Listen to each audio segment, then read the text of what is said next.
Hello friends, my name is Bhumika and I welcome you all to the Biolabbers. ये हमारे class 11-12 का body fluids and circulation का part 2 है, जिसमें आज हम बात करने वाले हैं फॉर्म्ड एलिमेंट्स के सेकेंड टाइप की, जो कि है आपका WBC। लास्ट क्लास में हमने बात की थी ब्लड की कॉम्पोजिशन की और RBC की। अगर आप लोगों को देखना है तो आप मेरे प्रीवियस लेक्चर पे जाकर चैनल में देख सकते हैं। तो आज के क्लास में हम बात करने वाले हैं WBCs की, जिसको हम बोलते हैं ल्यूकोसाइट। जो हमारे जो WBCs होते हैं उनमें न्यूक्लियस प्रेजेंट होता है। लास्ट क्लास में मैंने आपको बताया था कि हमारे जो RBCs होते हैं उनमें न्यूक्लियस प्रेजेंट नहीं होता, they are devoid of nucleus. लेकिन हमारे जो WBCs होते हैं उनमें न्यूक्लियस प्रेजेंट होते हैं। मैंने बताया था कि जो RBCs होते हैं उनमें क्या होता है, आपका रेड कलर का आयरन कंटेनिंग पिगमेंट प्रेजेंट होता है, जिसको हम हीमोग्लोबिन बोलते हैं। लेकिन हमारे जो WBCs होते हैं वो कलरलेस होते हैं, क्योंकि उनमें हीमोग्लोबिन क्या होते हैं, नहीं होता। ठीक है, हीमोग्लोबिन की कमी होती है। तो RBCs का ब्लड में जो काउंट है वो है आपका 5 to 5.5 मिलियन पर मिलीमीटर क्यूब। और उसी जो कि अगर हम देखें WBCs का तो उसका काउंट है 6000 to 8000 सेल्स पर मिलीमीटर क्यूब। RBCs की हमारी जो लाइफ स्पैन थी वो थी 120 डेज़ की, जबकि हमारी जो WBCs है उनकी जो लाइफ स्पैन है वो है आपके 13 to 20 डेज़ लाइफ। तो आप यहाँ पे देख सकते हो कि जो RBCs की लाइफ स्पैन है वो ज़्यादा है as compare to the WBCs। उनका नंबर भी ज़्यादा है एज़ कम्पेयर्ड टू WBCs। उनमें रेड कलर पिगमेंट प्रेजेंट है अच्छे अमाउंट में, और इनमें लैक करता है, जिसकी वजह से ये कलरलेस होता है। इसमें न्यूक्लियस प्रेजेंट है RBCs में, और WBCs में न्यूक्लियस प्रेजेंट नहीं है।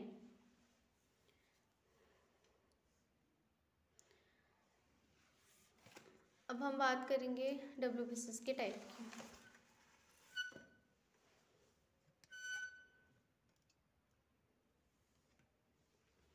हमारे जो WBCs होते हैं, वाइट ब्लड सेल्स ल्यूकोसाइट्स, वो दो टाइप के होते हैं। एक होता है ग्रैन्युलेटेड और एक होता है एग्रैन्युलेटेड। ग्रैन्युलेटेड मीन्स जिनमें आपके ग्रैन्यूल्स प्रेजेंट होते हैं, और एग्रैन्युलेटेड मीन्स जिसमें आपके ग्रैन्यूल्स प्रेजेंट नहीं होते। ठीक है, जो ग्रैन्युलेटेड होते हैं वो आपके तीन तरीके के होते हैं, न्यूट्रोफिल्स, इस्नोफिल्स और आपके बेसोफिल्स।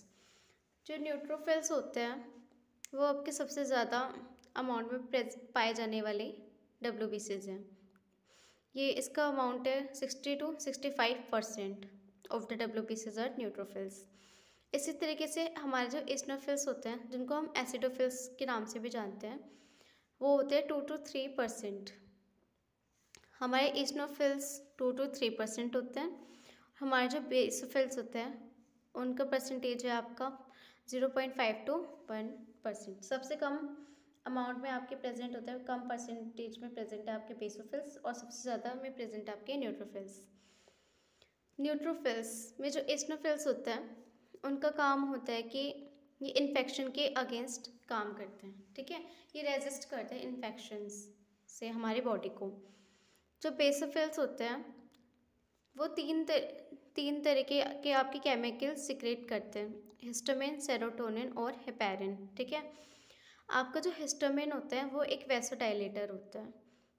जब आपको इन्फ्लेमेटरी रिएक्शंस होता है आपके बॉडी में, ठीक है, फॉरेन पार्टिकल की वजह से क्या होता है, आपके इन्फ्लेमेटरी रिएक्शंस होते हैं बॉडी में, तो क्या होता है, आपके जो बेसोफिल्स होते हैं, मास्ट सेल्स होते हैं, वो हिस्टामिन नाम का एक केमिकल सिक्रेट करते हैं, जो क्या करता है, आपके जो ब्लड वेसल्स होते हैं उसको डायलेट करता है। मीन्स अगर आपकी नॉर्मल ब्लड्स वेसल की डायमीटर इतनी है तो वो केमिकल रिलीज होने के बाद वो कैसे हो जाएगी, आपकी जो डायमीटर है वो यहाँ का इंक्रीज हो जाएगा। ठीक है, ये है आपका वैसोडाइलेशन। और अगर आपका डायमीटर क्या हो रहा है, और ज़्यादा क्या हो रहा है, कम हो गया, इसको बोलेंगे हम वैसो कॉन्स्ट्रिक्शन। ठीक है, तो क्या होता है, जैसे इन्फ्लेमेटरी रिएक्शन के टाइम क्या होता है, आपके जो मास्ट सेल्स बेसोफिल्स होते हैं वो क्या करते हैं, हिस्टामिन सिक्रेट करते हैं। हिस्टामिन सिक्रेशन की वजह से क्या होता है, ब्लड वेसल्स क्या होते हैं, उनके डायमीटर जो होते हैं वो इंक्रीज हो जाती है, जिसको हम वैसोडाइलेशन भी बोलते हैं। और दूसरा केमिकल है आपका सेरोटोनिन, जिसका भी सेम फंक्शन होता है वैसोडाइलेशन का। थर्ड केमिकल जो रिलीज होता है वो है आपका हेपेरिन। हेपेरिन जो होता है वो एंटीकोगुलेंट होता है और हमारे बॉडी में जो ब्लड है उसके कोगुलेशन को प्रिवेंट करता है, मीन्स ब्लड की क्लॉटिंग नहीं होने देता। अगर हमारे ब्लड में ये हेपेरिन नाम का जो केमिकल है वो प्रेजेंट नहीं होता तो क्या होता, हमारे ब्लड क्या होता, क्लॉट, ब्लड में आपके क्लॉट्स बन जाते हैं। ठीक है, तो ये क्या है, एक एंटीकोगुलेंट एजेंट आपके जो ब्लड में प्रेजेंट है वो क्या आपका हेपेरिन है, आपके ब्लड को क्लॉट होने से प्रिवेंट करता है। ओके, जो आपके जो न्यूट्रोफिल्स और मोनोसाइट्स होते हैं वो कैसे होते हैं आपके फेगोसाइटिक। फेगोसाइटिक का मतलब क्या होता है कि ये क्या करेंगे, एनगल्फ कर लेंगे जो आपके जो फॉरेन पार्टिकल्स आपके बॉडी में क्या करेंगे, एंटर करेंगे।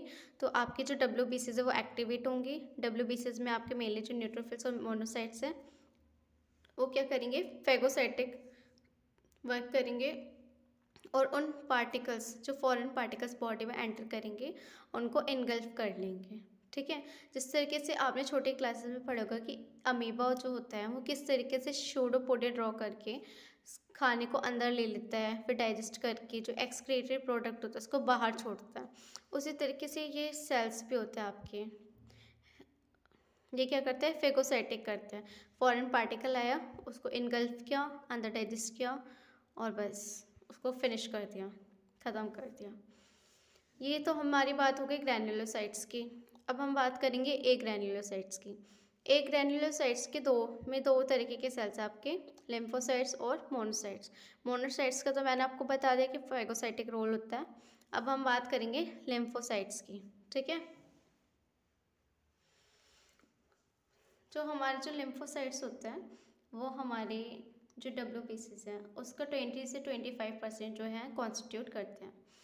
हमारे बॉडी में दो तरीके के लिम्फोसाइट्स प्रेजेंट होता है, एक बी लिम्फोसाइट्स और एक टी लिम्फोसाइट्स। ठीक है, दोनों का ही काम होता है कि ये दोनों ही तरीके के जो लिम्फोसाइट्स होते हैं आपके वो इम्यून रिस्पॉन्स में आपके इम्यून रिस्पॉन्स के लिए रिस्पॉन्सिबल होते हैं। बी लिम्फोसाइट आपके एंटीबॉडीज़ बनाते हैं और जो टी लिम्फोसाइट्स है आपका बी लिम्फोसाइट की हेल्प करते हैं इन्फेक्शंस से रेजिस्ट करने में और फॉरेन पार्टिकल्स से आपके लड़ने में, सब में हेल्प करते हैं। ठीक है, अब बात करते हैं प्लेटलेट्स की। प्लेटलेट्स का जो काउंट है हमारे ब्लड में वो है आपका 1.5 to 3.5 लाख पर मिलीमीटर ऑफ क्यूब। तो इससे ये पता चल रहा है कि सबसे ज़्यादा जो फॉर्म्ड एलिमेंट्स हैं वो हमारे RBCs हैं, फिर हमारे प्लेटलेट्स हैं और फिर हमारे WBCs हैं। ठीक है, फिर प्लेटलेट्स का काम होता है हमारा कि वो ब्लड क्लॉटिंग में इन्वॉल्व होते हैं। ठीक है, अगर हमारे ब्लड में प्लेटलेट्स का काउंट जो है वो कम हो गया, अगर वो कम हो जाएगा तो क्या होगा, कम हो जाएगा तो अगर वो बहुत ज़्यादा कम हो जाती है तो पर्सन की क्या हो सकती है, डेथ भी हो सकती है। क्यों, क्योंकि अगर थोड़ा सा क्या हुआ, कट लग गया, इंसिजन हुआ किसी तरीके का, कट लग गया तो फिर क्या होगा, एक्सेसिव ब्लीडिंग होने लग जाएगी पर्सन को। एक्सेसिव ब्लीडिंग हुई, ठीक है, अब उसमें प्लेटलेट्स की कमी है, उसमें क्लॉटिंग फैक्टर्स प्रेजेंट नहीं है ब्लड में, तो ब्लड क्या आपका क्लॉट हो पाएगा, बट ब्लड की क्लॉटिंग नहीं होगी। ब्लड की क्लॉटिंग नहीं होगी तो वो बहता जाएगा और एक्सेसिव ब्लड लॉस की वजह से पर्सन की क्या हो सकती है, डेथ भी हो सकती है। ठीक है, तो प्लेटलेट्स जो होते हैं हमारे उनको हम बोलते हैं जिस तरीके से हम उनको ल्यूकोसाइट्स बोलते थे और RBCs को एरिथ्रोसाइट्स बोलते थे, उसी तरीके से हम इनको बोलते हैं थ्रोम्बोसाइट्स। जो प्लेटलेट्स होते हैं ये हमारे स्पेशल सेल्स होते हैं, मेगा कैरियोसाइट्स। ठीक है, ये मेगा कैरियोसाइट्स, ठीक है, megakaryocytes, these are the special cells, ठीक है, present in the bone marrow. आपके जो बोन मैरो में स्पेशल सेल्स प्रेजेंट होते हैं जिनको हम बोलते हैं मेगा कैरियोसाइट्स। और ये जो प्लेटलेट्स क्या होते हैं वो उन बड़ी मेगा कैरियोसाइट्स जो सेल्स होते हैं आपके, ठीक है, उनके क्या होते हैं, सेल फ्रैगमेंट, छोटे छोटे टुकड़े होते हैं प्लेटलेट्स। ठीक है, cell fragments of the megakaryocytes that are the special cells of the cells of our bone marrow. Okay, तो लास्ट क्लास में मैंने आपको प्लाज्मा के बारे में बताना रह गया था, तो इस क्लास में बता देती हूँ प्लाज्मा क्या होता है। देखो, जैसे कि हमारे जो हार्ट होते हैं, ठीक है, हार्ट के आपके 4 चैम्बर होते हैं, 2 ऊपर एट्रियम होते हैं और 2 नीचे वेंट्रिकल्स होते हैं। फिर यहाँ से हमारा सिस्टमिक सर्कुलेशन होता है, नहीं, सिस्टमिक सर्कुलेशन में यहाँ पे आपकी टिश्यू प्रेजेंट होता है, टिश्यू के सेल्स प्रेजेंट हैं, ठीक है, सेल्स प्रेजेंट होते हैं। तो यहाँ पे ब्लड आता है आपका आर्टरीज़ के थ्रू, ठीक है, आर्टरीज़ के थ्रू आता है आपका। यहाँ पे प्रेजेंट होता है आपकी कैपिलरीज, क्या प्रेजेंट है, कैपिलरीज। फिर यहाँ पे ब्लड वापस जाता है आपके वेंस के थ्रू, कहाँ पे जाता है, वेंस के थ्रू जाता है आपके राइट एट्रियम में चला जाता है, ठीक है। वेंस जो होती है आपकी कौन सा ब्लड कैरी करती है, आपका जिसमें CO2 की कॉन्सेंट्रेशन हाई होती है, डीऑक्सीजनेटेड ब्लड होता है आपका। आर्टरीज में जो ब्लड प्रेजेंट होता है उसमें ऑक्सीजन की कॉन्सेंट्रेशन हाई होती है, जो कि कैसा होता है आपका ऑक्सीजनेटेड ब्लड होता है। तो आपके हार्ट से ऑक्सीजनेटेड ब्लड जो है आपके टिश्यूज तक पहुंच रहा है, तो यहाँ पे क्या हो रहा है, एक्सचेंज हो रहा है, ठीक है। और जो आपके जो टिश्यू है उसमें मेटाबॉलिक रिएक्शंस हो रहे हैं, मेटाबॉलिक रिएक्शंस में वहाँ पे क्या हो रहा है, CO2 हाई कंसनट्रेशन में होती है, तो यहाँ पे क्या हो रहा है, जेनरेट होती है मेटाबॉलिक रिएक्शंस के टाइम टिश्यूज़ में। तो वो टिश्यू से क्या होगी, ऑक्सीजन, टिश्यू से कार्बन डाइऑक्साइड आपके यहाँ पे आ गई, जो कि आगे वेंस के थ्रू आपके चले जाएगी राइट एट्रियम में, फिर राइट एट्रियम से राइट वेंट्रिकल में, फिर आगे चले जाएगी वो लंग्स के बाद के पास प्योरीफिकेशन के लिए। और जो आपका जो ऑक्सीजन जो है आर्टरीज आपकी कैरी करके लेकर आ रही है, वो ऑक्सीजन क्या होगा आपका यहाँ पे टिश्यूज़ में आपके चला जाएगा। तो इस एक्सचेंज के टाइम पर, ठीक है, ये जो एक्सचेंज हो रहा है आपका, उसमें क्या हो रहा है, जो आपके जो ब्लड के प्लाज्मा है, ठीक है, उसका जो कंटेंट है उसके लार्ज पार्टिकल्स को छोड़ के, ठीक है, जो large particles formed elements present होते हैं आपके, है ना, ब्लड में, उनको छोड़ के जितना भी स्मॉलर पार्टिकल्स वगैरह प्लाज्मा का जितना भी कंटेंट है आपका, वो सारा आपका क्या हो रहा है आपके इंटरस्टिशियल, यहाँ पे स्पेसेस प्रेजेंट है, इंटरस्टिशियल स्पेसेस क्या बोलते हैं इनको, इंटरस्टिशियल स्पेसेस, उसमें निकल के आ जाता है, कहाँ पे आ रहा है आपका इंटरस्टिशियल स्पेस, इंटरस्टिशियल स्पेस में आ जा रहा है आपके। तो क्या करते हैं हमारे इन आर्टरीज वेन्स के साथ पैरेलली यहाँ पे क्या होता है, एक अलग से सिस्टम चल रहा होता है, ठीक है, कौन सा चल रहा होता है, लिम्फेटिक सिस्टम, ठीक है, लिम्फेटिक सिस्टम जिसमें लिम्फ वेसल्स वगैरह प्रेजेंट होते हैं।